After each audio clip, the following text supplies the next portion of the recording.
I like to keep my payday routine pretty simple. It's usually just about 5 steps. Some of those steps I don't even go through. It really is situational to what I need for that particular pay period. So before I do anything with a budget, I want to look at what I did with my expenses for the previous paycheck.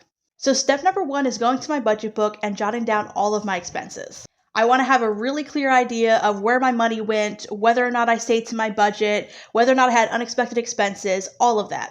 Also, I like writing down my expenses line by line because it just makes you so much more in touch with where your money's actually going.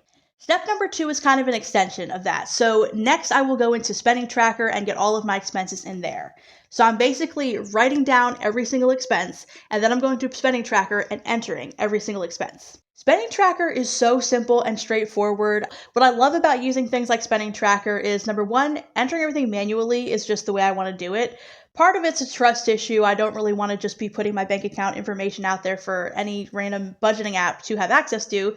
But also that process of writing everything down and entering it, it really makes me in tune with where my money is actually going. I also love to see the breakdown. I like seeing the graph. I like seeing the percentage of where I spent everything. Also, since I budget by the paycheck, sometimes it's easy to kind of forget where you stand for the entire month. So I like budgeting by paycheck, but then going into spending tracker and seeing whether or not I'm on track for the month. Step number 3 is a step that I do sometimes skip, and that is taking notes on how the previous pay period went. It's usually just a really short paragraph, maybe 5 to 10 sentences, and it will be simple things, such as, I overspent in this category because this issue came up and I didn't plan ahead for it.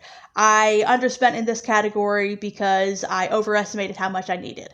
I wasn't able to stick to my budget because of this emergency unexpected expense. Whatever the case may be, I really just want to jot down a few notes, if needed, about how I did for the previous pay period, how I'm doing, if I'm on track with my goals, if I've been staying on budget, all of that. Because it really just shows me what I need to absolutely prioritize for the next paycheck. So for example, if there are things like bills that I missed that I need to take care of on the last paycheck, I know that that's something I need to absolutely prioritize on this one. Step number 4 is usually the most time consuming, and that is my actual paycheck budget. And I say time consuming not because I don't get budgeting or don't do it often enough. I budget just about every single paycheck. And when I say time consuming, it's not because I don't know what I'm doing. Like, I've been budgeting my paycheck for years. I tried going back to monthly budgeting for a little while and it just didn't work for me. But I find that if I ever try to rush through the process, that is when there is something that I will forget about. It's easy enough to remember all of your bills, but if there's something that you need to take care of coming up, that's something you don't normally have to take care of, or you don't have to take care of every paycheck, it is so easy to forget that stuff. So I have really got to just clear my plate, make sure that I have time to go over this budget line by line. How much am I budgeting for each category? How much does that leave remaining for the rest of my paycheck? Because there was something I forgot, or I realized I budgeted way less for a category than I meant to, it's because I rushed through the process and didn't give myself enough time to get through it. Now, the last step is not something I do every single paycheck. Step number 5 is to make any additional payments or transfers immediately. Right now, I have very few things on auto pay, but one of the things that is on auto pay is a $34 transfer to my savings account for my emergency fund every single paycheck. $34 per paycheck is really not that much. So obviously when I can, I want to be putting more aside than that. So if there's an additional transfer I'm going to be making to my savings account, if there is an additional payment I'm going to be making towards my car note, I want to take care of that as soon as I'm done with my paycheck budget. As soon as I am sure, okay, I can do this right now, I need to go ahead and take care of it right away.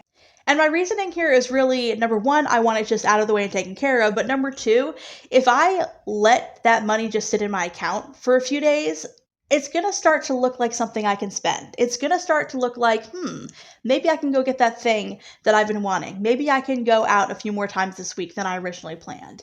And I don't want to be that way. I want to say that I'm that person that's going to always prioritize their savings and taking care of debt and things like that. But it's just human nature. You want to reward yourself. You want to see the fruits of your labor. You want to be able to enjoy things.